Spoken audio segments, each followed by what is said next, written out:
2026년 1월 5일이죠. 이재명 대통령이 베이징 가서 시진핑이랑 악수했어요. 한중 관계 이제 완전히 회복하겠습니다. 이러면서요. 90분 동안 회담하고 예포 21발 쾅쾅 쏘고 MOU만 46건 사인했습니다. 근데 이상하지 않아요? 우리 왜 이 소식 듣고 기뻐하기보다 미국 반응부터 살피고 있죠? 더 충격적인 거. 딱 그 시점에요. 트럼프가 뭘 했냐면 베네수엘라 대통령을 군사작전으로 체포했어요. 아예 뉴욕으로 끌고 갔습니다. 그리고 SNS에 딱 세 글자 올렸어요. FAFO. 이게 뭐냐? 덤비면 결과를 보게 될 것이다. 우연일까요? 아니면 한국한테 보내는 경고일까요? 오늘 우리 세 가지만 확실하게 짚고 넘어갈게요. 첫 번째, 한중 정상회담에서 대체 무슨 일이 있었는지 숫자로 정확히 볼 거예요.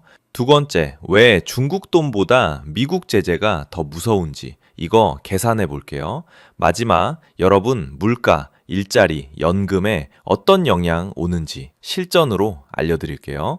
시작 전 구독, 좋아요는 사랑입니다. 2026년 1월 5일 오후에요. 베이징 인민대회당 예정 시간보다 30분이나 더 했대요. 총 90분 회담했습니다. 누가 갔냐면요. 이재용 삼성 회장, 최태원 SK 회장, 정의선 현대차 회장, 4대 그룹 총수가 다 갔어요. 거기다 161개 기업에서 400명 넘게 따라갔다고요. 엄청난 규모죠. 숫자로 한번 볼까요? 정부 간의 MOU 14건, 기업끼리 MOU 32건, 합쳐서 46건이에요. 제일 민감했던 게 한한령이잖아요. 한류 막았던 거. 이것도 점진적으로 푼대요. 바둑, 축구 같은 스포츠부터 시작해서 나중에 드라마랑 영화까지 열겠다는 거죠. 주식시장 반응이 어땠냐? 1월 5일 하루 만에 코스피가 4,400 넘었어요. 사상 최고치예요. 아모레퍼시픽은 8분기 만에 흑자가 났고 K 컨텐츠 관련 주식들은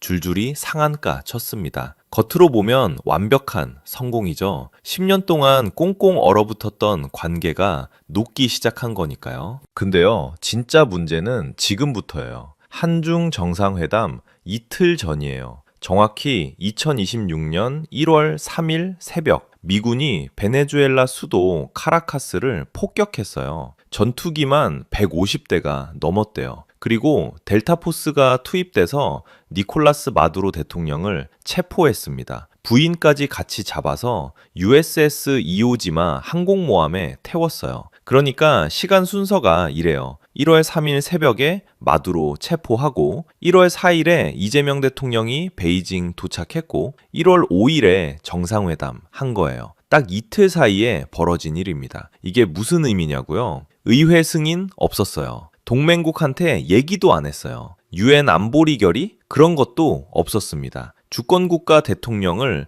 그냥 군사력으로 납치한 거예요. 트럼프가 1월 3일 기자회견에서 뭐라고 했냐면요. 우리가 베네수엘라를 운영할 것이다. 직접 운영한대요. 그의 아들 에릭 트럼프는 SNS에 이렇게 썼어요. FAFO 시대가 계속된다. FAFO가 뭔지 아시죠? Pong Around and Find Out의 약자예요. 한국말로 하면 덤비면 결과 보여줄게예요. 바로 여기서부터 모든 게 달라져요. 한국이 중국으로 가는 걸 지켜보던 미국이 한중 정상회담 이틀 전에 베네수엘라로 메시지를 보낸 거죠. 타이밍이 우연이라고 보기엔 너무 딱 맞아떨어져요. 왜 미국이 이렇게까지 했을까요? 한국이 중국이랑 가까워지는 거 그냥 못 본 척 할 수 없었던 이유가 뭘까요? 이거 이해하려면요. 반도체를 수영장으로 한번 비유해 볼게요. 한국 반도체 회사들이 중국이라는 거대한 수영장에서 헤엄치고 있어요. 삼성 시안 공장,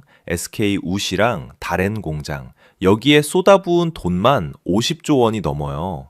한국 반도체의 51.7%가 중국으로 가거든요. 그런데 문제가 뭐냐? 이 수영장 수도꼭지를 미국이 쥐고 있다는 거예요. 이 UV라는 장비 있잖아요. 극자외선 노광 장비인데 이게 없으면 7나노미터 이하 첨단 반도체를 못 만들어요.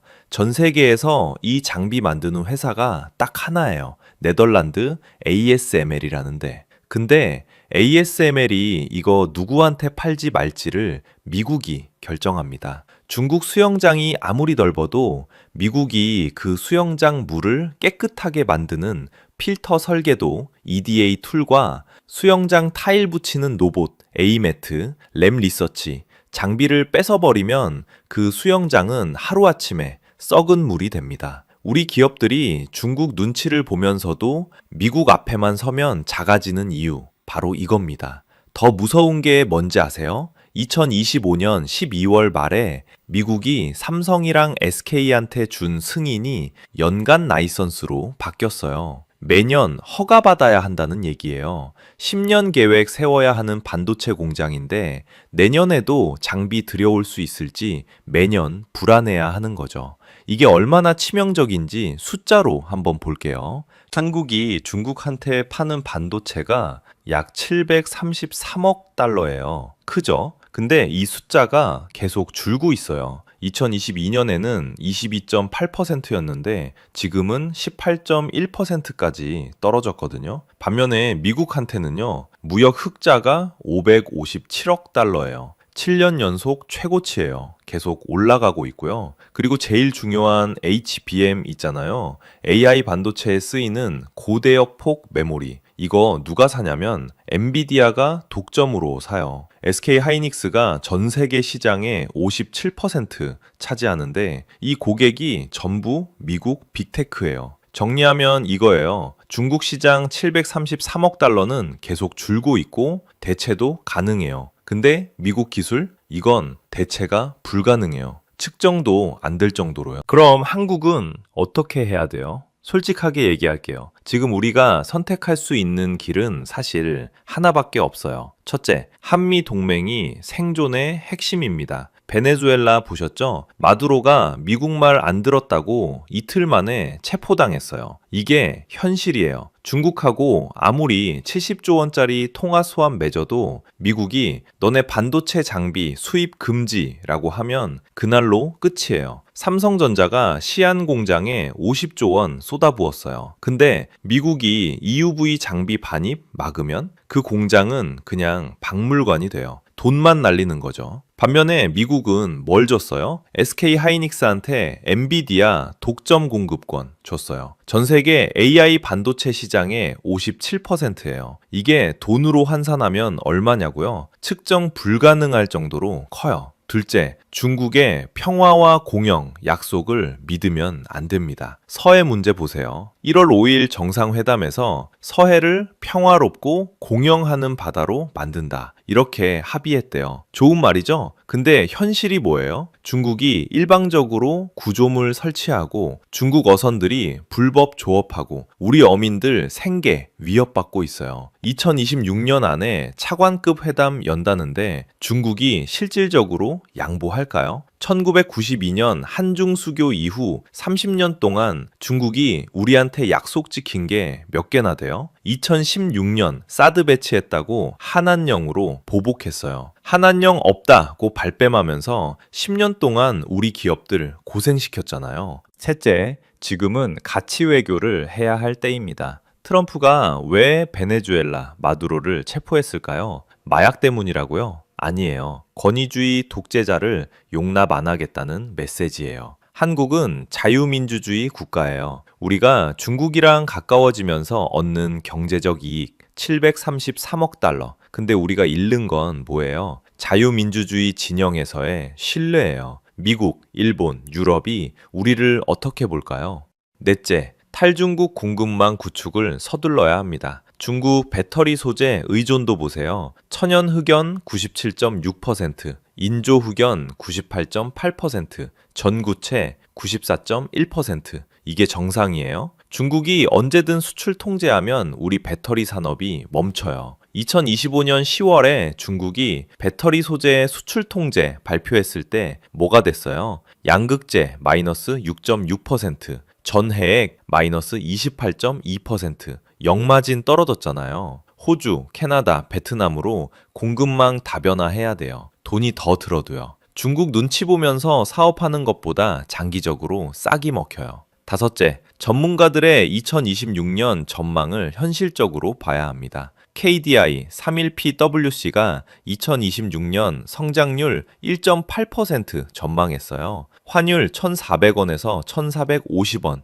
물가 2% 초반. 근데 이게 한중 관계의 개선 덕분일까요? 아니에요. 반도체 수출이 잘 돼서예요. 누구한테 파는 반도체예요? 미국 빅테크한테 파는 HBM이에요. 최악의 시나리오는 미국이 한중 밀착에 빡쳐서 VU 취소하는 거예요. 그러면 2026년 성장률 1.0에서 1.5%로 추락하고 환율 1,600원 치솟고 일자리 5만 개 날아가요. 최선의 시나리오는요. 트럼프가 4월에 중국 가서 북미 정상회담 성사시키고 한국이 중재자 역할하고 한미동맹 더 강화하는 거예요. 그러면 성장률 2.2에서 2.5% 나와요. 결론은 원칙 있는 실용 외교가 답입니다. 중국하고 경제 협력 해야죠. 근데 선 넘으면 안 돼요. 서해 주권 문제, 북핵 문제, 인권 문제에서는 우리 원칙을 지켜야 돼요. 미국이 우리 보고 중국하고 거래하지 말라는 게 아니에요. 우리 기술로 중국 도와서 우리 적으로 키우지 말라는 거예요. 이건 정당한 요구예요. 베네수엘라 마두로는 미국을 적으로 돌렸어요. 그래서 체포당했죠. 우크라이나는 서방 편을 들었어요. 그래서 지금도 무기 지원 받고 있고요. 한국의 선택은 명확해요. 자유민주주의 진영, 한미동맹이 우리 생존의 핵심입니다. 그래도 중국과의 무역으로 버는 돈이 많아서 해야 된다고 생각하시죠? 미국 제재가 된다면 어떤 영향이 있는지 볼게요. 미국이 빡쳐서 VU 취소하면 미국이 한국이 중국 너무 도와줬다면서 삼성, SK 중국 공장 장비 반입 허가를 취소해요. 뭐가 일어나냐고요? 삼성 시안 공장, SK 우시, 다롄 공장 투자금 50조 원이 그냥 묶여요. 가동률이 50%까지 떨어지고요. 이 공장에서 일하는 한국인 엔지니어만 3,000명이에요. 현지 협력업체 직원까지 합치면 10,000명. 이 사람들 일자리가 위험해지는 거죠. 그런데 진짜 무서운 건 그 다음이에요. 미국이 한국도 신뢰 못하겠다면서 HBM 기술 이전 중단하면 SK 하이닉스가 2025년 한 해 HBM으로 번 돈이 25조 원이에요. 이게 날아가는 거예요. 여러분 가정에는요.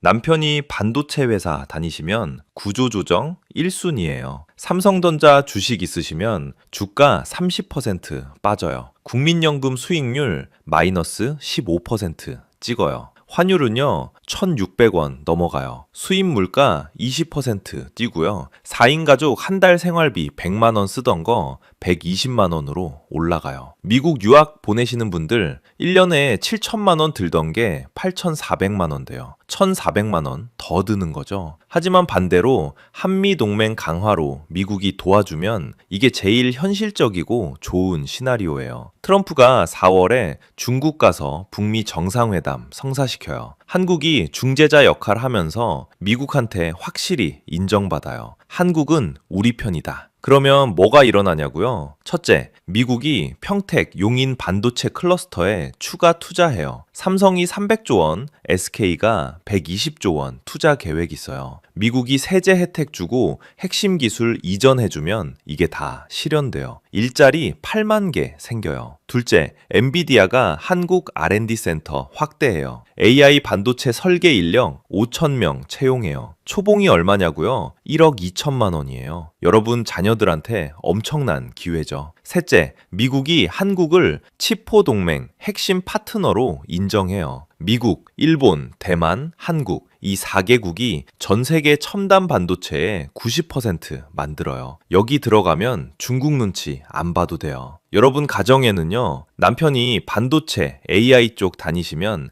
연봉 30% 올라가요. 삼성전자 주식 있으시면 주가 50% 뛰어요. 국민연금 2026년 수익률 15% 찍어요. 환율은요, 1,350원까지 내려가요. 수입 물가 안정되고요. 코스피는요, 5,000 찍어요. 삼성전자 10만 원, SK 하이닉스 30만 원 돌파해요. 이건 허수가 아닌 진짜 경제 성장이죠. 결론은 숫자가 말해줘요. 중국 733억 달러 대 미국 기술 접근권. 비교가 안 돼요. 중국 잃으면 배터리 일자리 2만 개 날아가요. 미국 잃으면 반도체, AI 일자리 10만 개 날아가고 국민연금 마이너스 15%, 주가 30% 폭락이에요. 미국 도움 받으면 일자리 8만 개 생기고 연봉 30% 올라가고 주가 50% 뛰고 국민연금 15% 수익이에요. 선택은 명확해요. 한미동맹이 우리 먹고 사는 문제예요. 정리할게요. 한중 관계 개선 필요해요. 2016년부터 10년 가까이 얼어붙어 있던 거 녹이는 건 당연히 해야 할 일이죠. 근데 1월 3일 베네수엘라 대통령이 미군한테 체포당하고 이틀 후에 한중 정상회담 열린 거 보면서 우리가 한 가지는 명확히 알아야 돼요. 2026년 미국은요, 자기 정책에 반하는 나라 지도자를 군사력으로 제거하는 걸 주저안해요. 의회도, 동맹도, 국제법도 신경 안 써요. FAFO. 덤비면 결과 보여준다는 거예요. 이게 무서운 게 아니에요. 이게 현실이에요. 한국 지금 줄타기 못해요. 중국 시장 733억 달러 대 미국 기술 접근권. 이거 비교 자체가 안 돼요. 733억 달러는 매년 줄고 있고 미국 기술은 대체 불가능이에요. 더 중요한 건요, 우리가 자유민주주의 국가라는 거예요. 권위주의 중국하고 독재자 북한 사이에 끼어 있는 자유민주주의 국가. 우리 정체성이 뭔지 잊으면 안 돼요. 지금 당장 여러분이 할 수 있는 거요. 환율 체크하세요. 1,500원 넘어가면 경보예요. 코스피 체크하세요. 4,000선 깨지면 조심하세요. 2027년 1월 미국이 삼성이랑 SK한테 다시 허가 내줄지 주목하세요. 트럼프가 2026년 4월 중국 갈 때도 주목하시고요. 그리고 한 가지 더요. 우리 자녀들한테 얘기해 주세요. 대한민국은 자유민주주의 국가고 한미 동맹이 우리를 지켜왔다는 걸. 중국 돈에 눈 멀어서 우리 정체성 잃으면 안 된다는 걸. 베네수엘라 마두로처럼 안 되려면요, 우리는 역사의 올바른 편이 어디인지 정확히 알아야 됩니다. 자유민주주의 진영, 한미 동맹, 이게 우리 생존의 길입니다. 오늘 영상 도움되셨으면 보통의 경제학, 좋아요랑 구독 눌러주세요. 다음에 더 좋은 정보로 찾아올게요. 감사합니다.